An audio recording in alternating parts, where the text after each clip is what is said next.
Can you talk a little bit about the mechanisms or the methods that you employ to define or detect the shock, the vortex?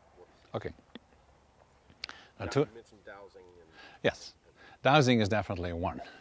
Well, you already mentioned that Jeanne is a walking dowsing rod. So it's like the sensitivity for certain energies makes it possible to allow the movement and say there's something here. You know, and I think that's how the ancient people worked. They're not going into this is this and this is that. Why would you define it? This is the right place. I can give you a little interesting example. You remember when we went out with Rod Bearcloud and did the ceremony with the Himalayan crystal skulls? And then I asked him, why do you select this place? And he had a very beautiful answer. He said, because it's the right place. How beautiful that answer is. You know, there's no explanation, there's no... So when I start probing a little bit, he was almost having this attitude of this guy is nuts, he doesn't understand what I'm saying. Because I wanted to know whether he was aware that he was walking straight to the center of a vortex. You know, but for him it didn't matter what it was called or what it was, because it was the right place. Yeah? So there's definitely a lot of that element in what you are doing, right? And what was interesting for me, you know, by training myself through dowsing, because it's the only way we can do it. As I said, we can put somebody with electrodes there and we know something is happening, but we haven't defined it. You know, you can then put in an instrument and say, hey, it has an effect on meridians, but if you have an effect on your chakras, you also have an effect on your meridians, so you still don't know anything, right? So we start doing with many different people, with many different sensitivities, and in that way building up that system that I'm talking about. So early in our relationship, we would go through, particularly with the meridians, you had them numbered. You didn't oh yeah, know, you true. didn't have them labeled. And because of my background with meridian systems, I understand from a meridian perspective what the correlation between his Sure. numbers and what I felt as meridian. Yeah.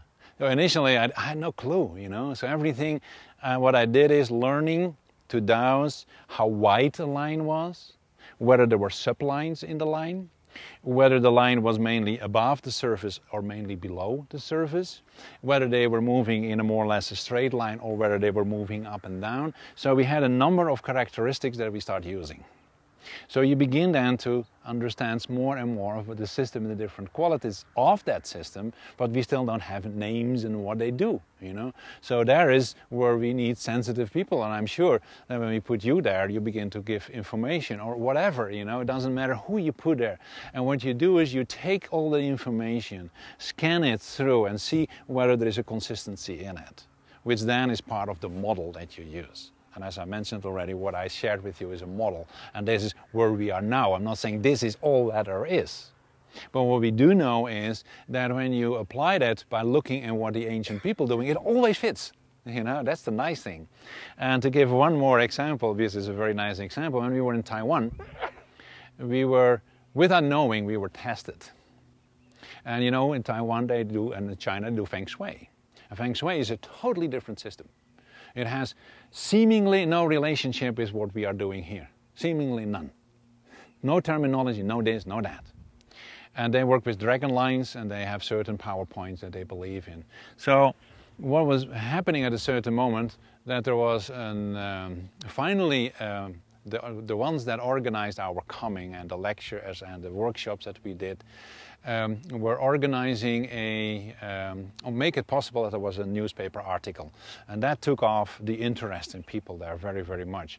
So what the national television did was they interviewed us.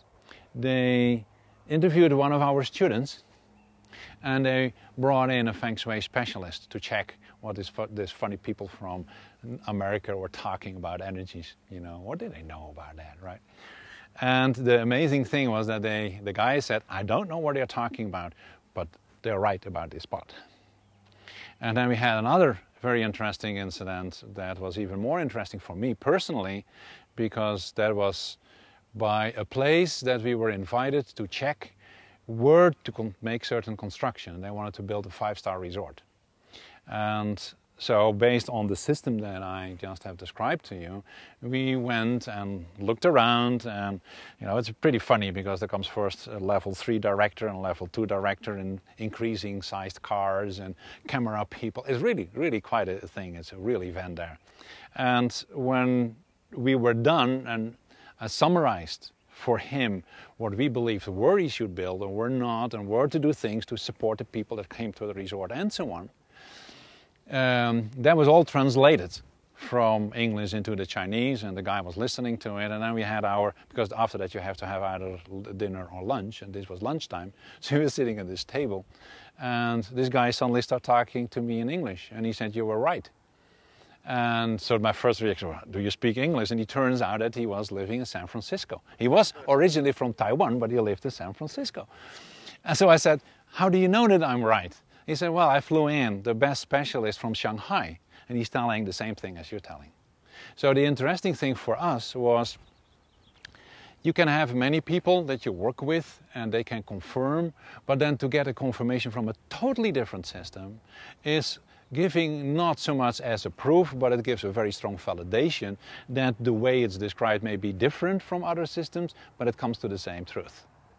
So that was for us really very important to get that confirmation, that apparently with our dowsing rod is not all that crazy.